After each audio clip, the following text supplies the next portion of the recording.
On Monday, Joseph and I tried to ride the bus to school, which I had done a million times, and it wasn't exactly a big deal. You wait in the cold and the dark, and the bus pulls up, and most times Mr. Haskell doesn't even talk to you or look at you because it's cold. And it's dark, and he didn't spend all his life wanting to be a bus driver, you know. So you better shut up and you go sit down. So you shut up and you go sit down, and the bus bumps over to East End Middle School. Like I said, not a big deal. But that morning I got on, and Joseph got on behind me, and Mr. Haskell looked past me and said, "You're that kid that has a kid." And Joseph stopped dead on the bus steps. I couldn't believe it when Mr. Canton told us. "Aren't you a little young?" Joseph turned around and got off that bus. "Hey, if you want to walk, it's no skin off my nose, 2 miles that way. And what do you think you're doing?" That last part was to me, because I got off the bus too. "You're nuts," said Mr. Haskell. I shrugged. Maybe we were. "You know, I didn't mean anything. Just getting to know you, kid." Joseph stood still. His black eyes stared at Mr. Haskell. Mr. Haskell's face got hard. "Suit yourselves," he said. "It's 21 degrees out there." He closed the door and shifted into gear. I saw the faces of Ernie Hepfner and John Wall and Danny Nations plugged into his earbuds, all looking out the windows, staring at me like I was the biggest jerk in the world, walking to school in 21 degrees. And then the bus was nothing but rising exhaust down the road. I blew my breath out, long and slow. I'm not sure it was even 21 degrees out. "Why'd you do that?" said Joseph. "I don't know," I said. "You should have stayed on that bus." "Maybe." Joseph took off his backpack. It was pretty much empty since he hadn't gotten any of his books yet. "Give me some of your stuff," he said. I gave him Physical Science Today and Language Arts for the New Century, both of my textbooks, which was sort of out of date because the New Century was a dozen years old already. I pulled out my gym stuff, and he said I could carry my own stinkin' jock. And he took Octavian Nothing and looked at the first page, and then looked at me, and I said, "It's supposed to be hard." And he shrugged and stuck it into his backpack. Then he slung his backpack over his shoulder and nodded down the road, and we set off. 2 miles, and it wasn't any 21 degrees. Joseph walked a little behind me the whole way. I won't even tell you what my fingers felt like by the time we turned at Old First Congressional. I looked behind me. Joseph's ears were about as red as ears can get before falling off and shattering on the road. "Wouldn't you have known you're supposed to turn here?" I said. He shrugged. When we got to school, the bell had rung, and the halls were empty except for Mr. Canton, who was the kind of principal who really wanted to be a sergeant in a foreign war zone, but he missed out, so he's patrolling middle school halls instead. "You missed the bus?" he said. "Sort of," I said. "Sort of?" he said. "We got off," I said. "Why did you get off?" "Because the bus driver is being a jerk," said Joseph. Mr. Canton got bigger. Really. He stood taller, and his shoulders spread out and his arms wide and away from his body. "Mr. Brooke, right? Maybe one of your problems is lack of respect." Joseph knelt and unzipped his backpack. He handed me my books, except for Octavian Nothing. "This means a tardy for both of you, you understand?" "Yes, sir," I said. Mr. Canton waited, but Joseph just zipped up his backpack and stood up. "Get to class, Jackson," Mr. Canton said. "Joseph, you come with me, and I'll go over your schedule. You do have a schedule, you know." Joseph didn't say anything. He followed Mr. Canton, walking a little behind him. At supper, I told my parents Joseph and I were walking to school from now on. Joseph kept eating. He didn't even look up. "That right?" said my father. He looked at Joseph, who still didn't look up. And after a while, my father said, "You boys will need some warm gloves and hats, and probably some heavier sweaters. It's already pretty cold out, and it looks like we're in for a wicked winter."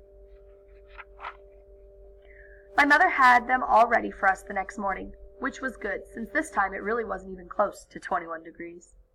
When the bus drove past us, catching us a little after the turn by Old First Congressional, Ernie Hepfner and John Wall and Danny Nations, with the wires to his earbuds flapping hard down their windows, and they hollered out to tell us what idiots we were, and didn't we know it was like 10 degrees?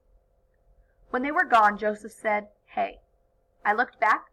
He dropped his backpack and picked up a stone from the side of the road.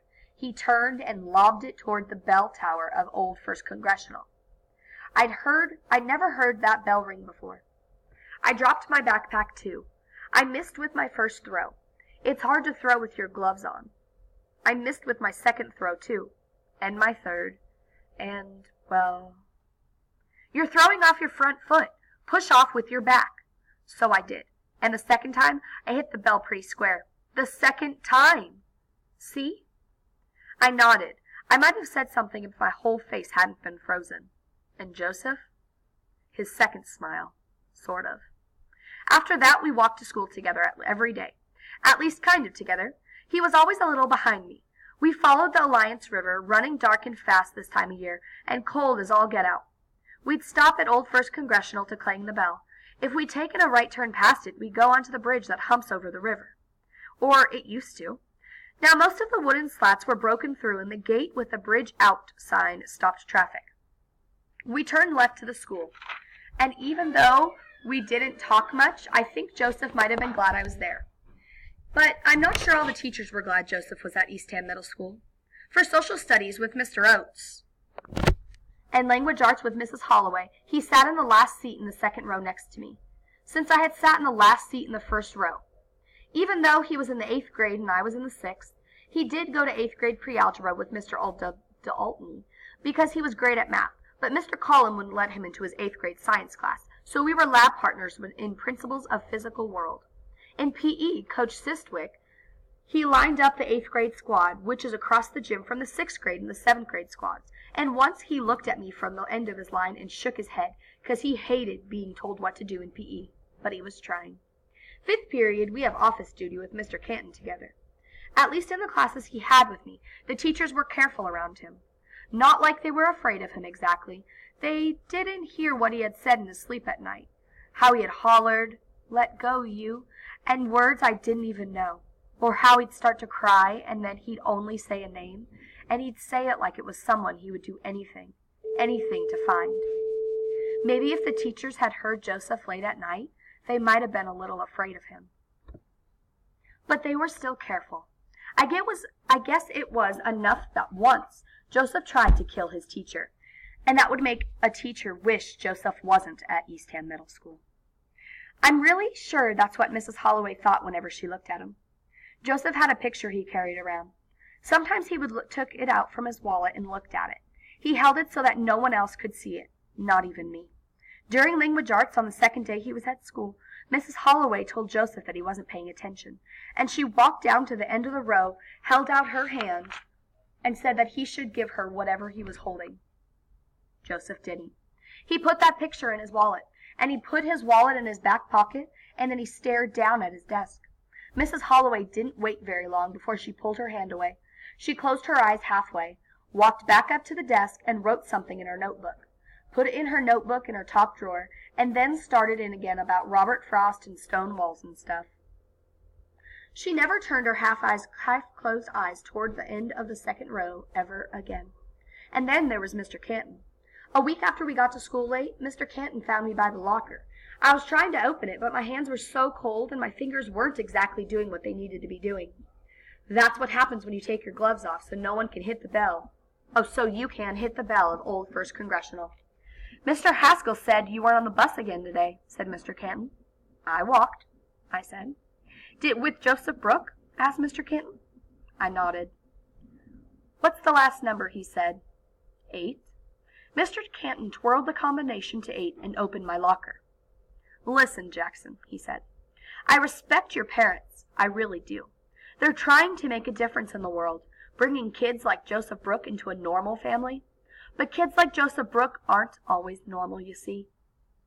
They act that way because their brains work differently. They don't think like you, I think. So they can do things." "He's not like that," I said. "He isn't?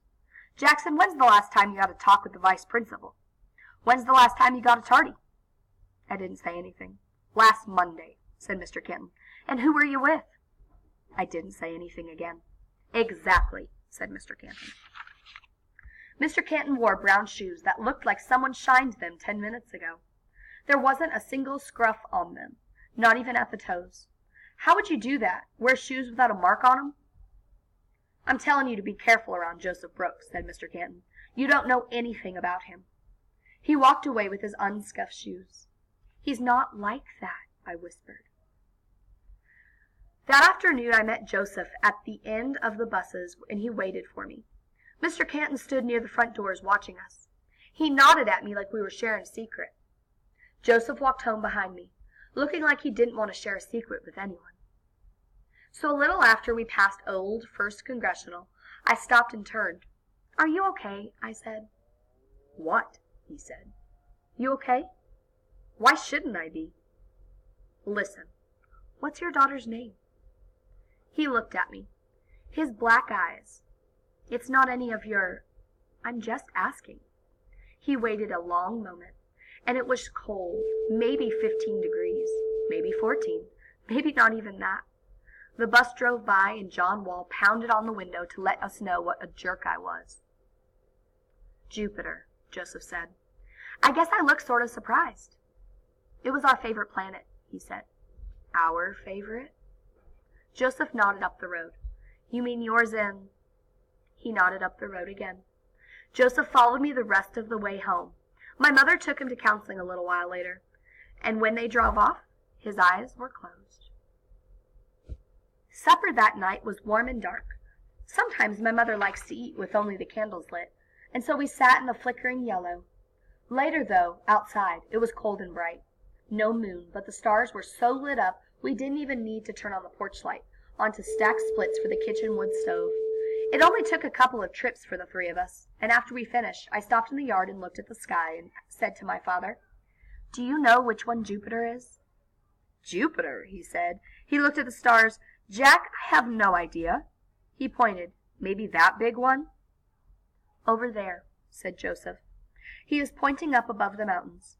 "How do you know?" said my father. "I always know where Jupiter is," he said. My father looked at him, the same sad look in his eyes. Joseph went inside. If only Mr. Canton had been there. If only he had. Then he would have known that Joseph wasn't like that.